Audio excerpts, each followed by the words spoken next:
Well, hello everyone. Welcome to this Harmony in Health event for long COVID sufferers. My name is Julia Outlaw, and if you came to the first sort of introductory event or you've listened to it since, you'll have seen me and also John Hunter, who's here today, and Dr. Eleni Tsompanu. And I'll introduce the other presenters in a little while. So Harmony in Health is a team that looks at the principles of harmony and tries to apply them to how we can develop our own health and well-being in lots of different areas. And having suffered with long COVID for nearly a year now, and we thought we had something to offer to people who are suffering with this condition. So much is unknown, as you all know, and there's no easy solutions. There's no simple pill to take or set of advice that you can just follow and everything will work out. So we're not going to offer specific advice. That's for your consultant or your GP. And it's not really about an exchange of symptoms and how we can deal with those. But what we can do is share some of what we know about wisdom from the ancient traditions, ancient systems of medicine, and also modern disciplines that work to try and help organisms come back into balance. So find more harmony between their different systems, their mind, their body, emotions. And we know that long COVID affects lots of different systems in the body, and it's hard to sort of unravel those and tackle it from one particular area. But helping with your general health and well-being, so looking at things like nutrition, movement, gentle movement, being in your body, and other things like rest and routines and other self-care practices can help your system come a bit more back into balance. And there's some things that will work for you, some things maybe won't, but hopefully there'll be something that you feel like trying. So it's a beautiful challenge we have here to imagine lots of aromas to make and help you feel better in a feeling of support, and how aromas, how odors, how fragrances have a much bigger effect on us than perhaps we realize. So I feel my aim with you today, being with you together and joining, as you say, I'm in my office with hundreds of oils, but really you are all aromatherapists. We're all born to be aromatherapists, and we're all born to massage as well. These are two very natural instincts. So we are going to do a guided lying down session. But before we do that, I just want to actually show you how we're going to be lying down. So if you can find a couple of books, and when we lie down, we're going to place the books under our heads. And all you need to make sure is that when you're lying down and you place the books, the purpose is that our head doesn't tilt back too much or our chin get tucked into our neck. So you can decide, place the books and make sure it's somewhere in the middle. It's not too like this or too much like that. And I'm going to try in a few words to describe how we are all different, but yet connected. In Harmony in Health, we look at health as harmony of the different elements inside us. And in Western medicine, we look at ourselves as organs and systems. But in ancient Indian science that is called Ayurveda, we use the 5 elements called ether, air, water, fire, and earth. And within us, there are 3 principles that govern everything in the body. They're called doshas in Ayurveda, and they are Vata, Pitta, and Kapha. Other things that go wrong are trying to suck air in. Usually the reason behind that is that there's a misconception that people think that that's how we breathe. We suck air in and we inflate ourselves, that the air comes in first and basically inflates us. And if we think that's what's supposed to happen, then that's mostly what we'll try and do. And we can do that. I can suck air in like that. But if I suck air in that way, I'm pulling air into the top part of my lungs. The lungs are more or less pyramid shaped. And if I suck air in like that, I suck air into this top part of the triangle. And as you can see, it's not going to take very much air to fill that space. But I will feel full and I won't be able to get any more air in. So as Julia said, we will do a very gentle movement, which you can do either sitting, laying in bed, or standing.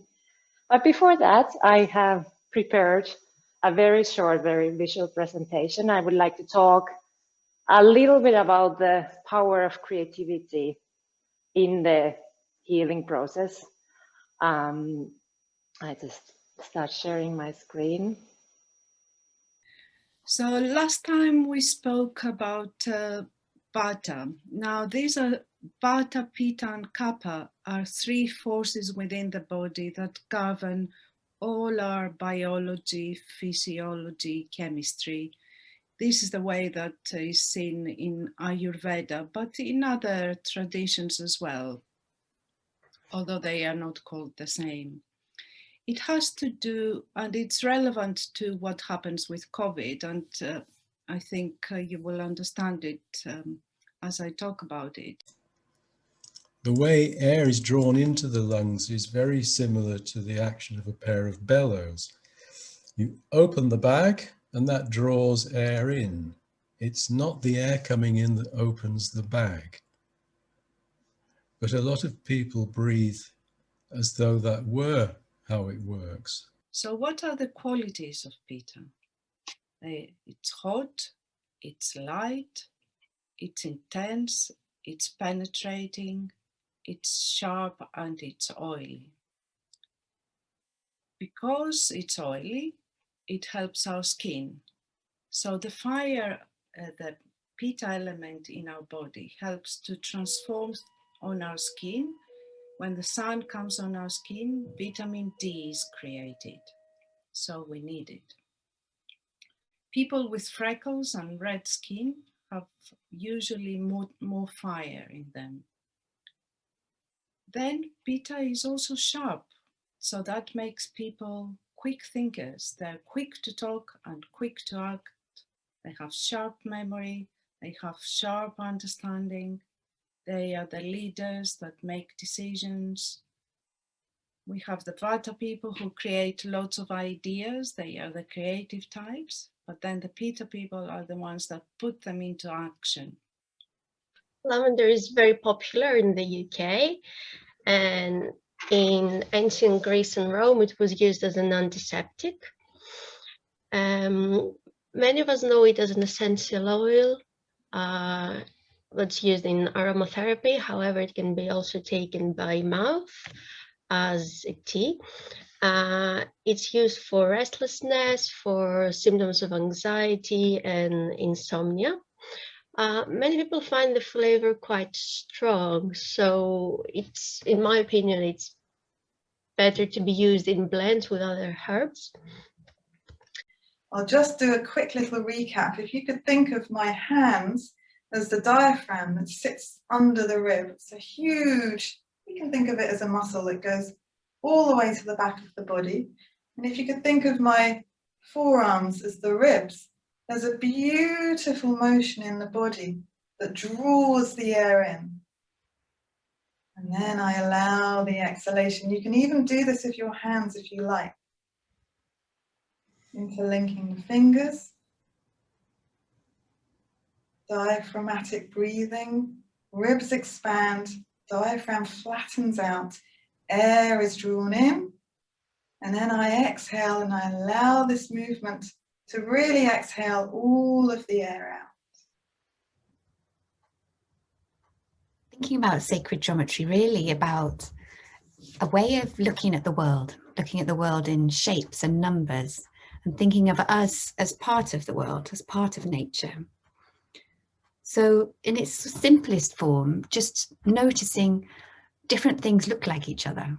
You know, here's a picture of the brain and a walnut and a brain coral at the top there. You know, and undeniably similar. And isn't that interesting to notice? And I know for me, walking amongst the trees has been incredibly helpful.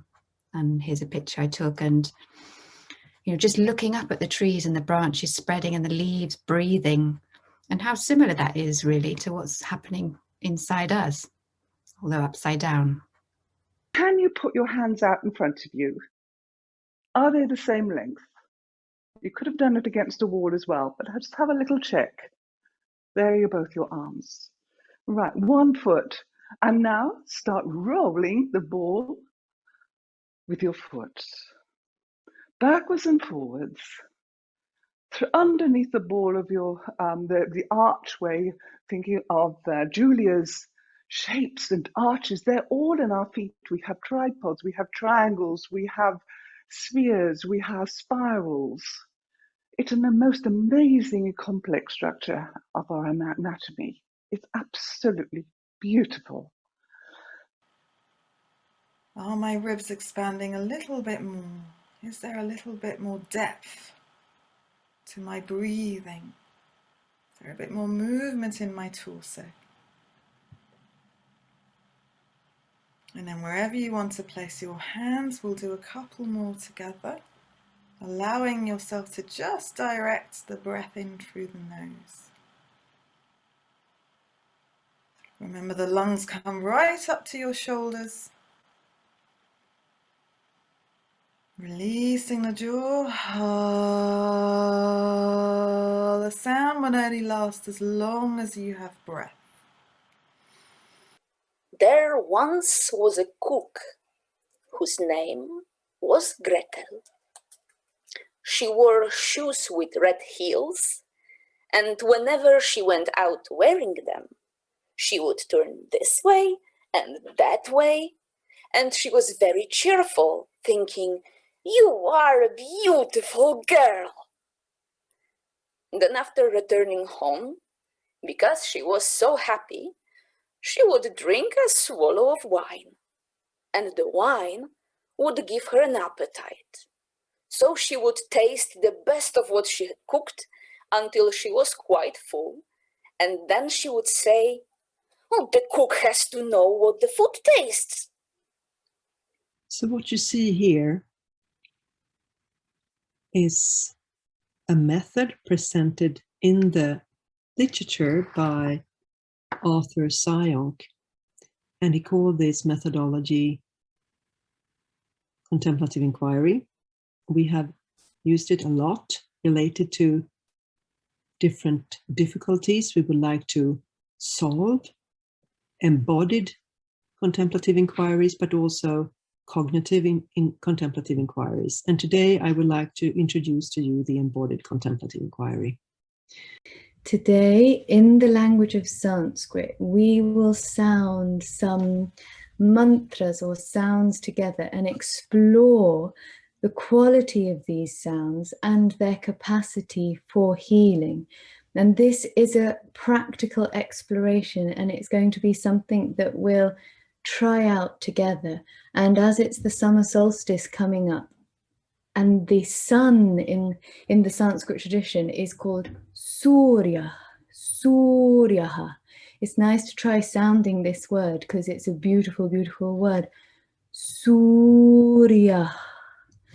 During Pitta time, so during the summer, it's good to have foods that are lighter, because the body in its wisdom, following the rhythms of the season and going with the flow, reduces the fire in the body. So our ability to digest food lessens. So we need to give foods to the body that are lighter in order for it to cope. So what are these foods? I work at the moment as an occupational therapist, both in major trauma and in care of the elderly.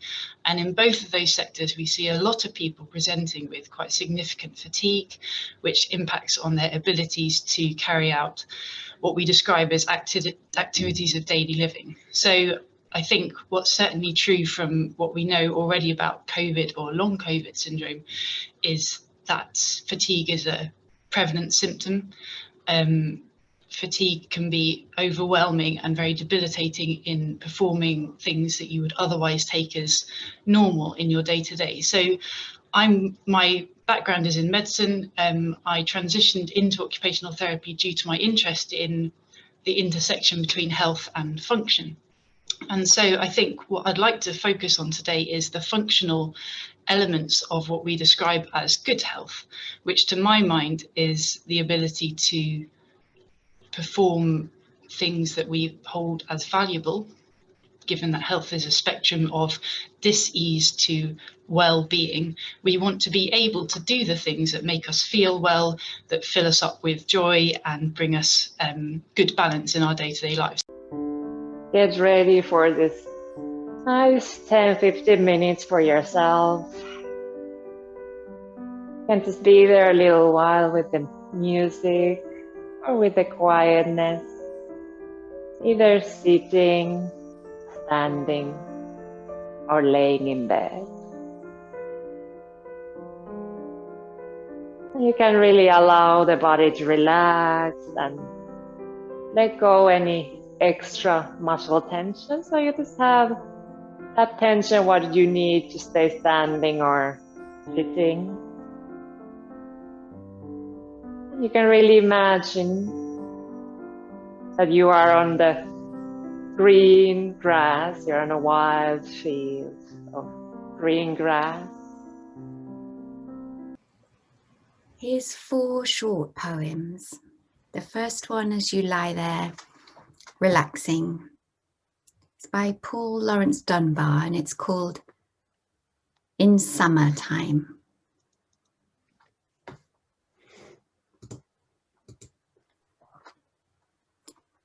When summertime has come and all the world is in the magic thrall of perfumed airs that lull each sense to fits of drowsy indolence, when skies are deepest blue above and flowers are flush, then most I love to start while early dews are damp and wend my way in woodland tramp, where forests rustle tree on tree and sing their silent songs to me. So it goes ta, ka, ki, ta, ta, ka, ki, ta, ta, ka, ki, ta, ta, ka, ki, ta.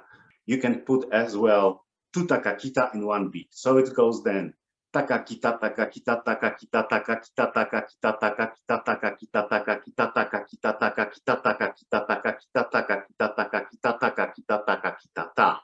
Ka, ki, ta, ta, ka, ki, ta, ta, ka, ki, ta. Okay, and now I love this India system because I don't know how, in English like this, but this part of a finger we call a pillow of a finger. So you can first is you well, how I put it. The first you counting like this. The second, you counting on this pillow, and the third on this pillow.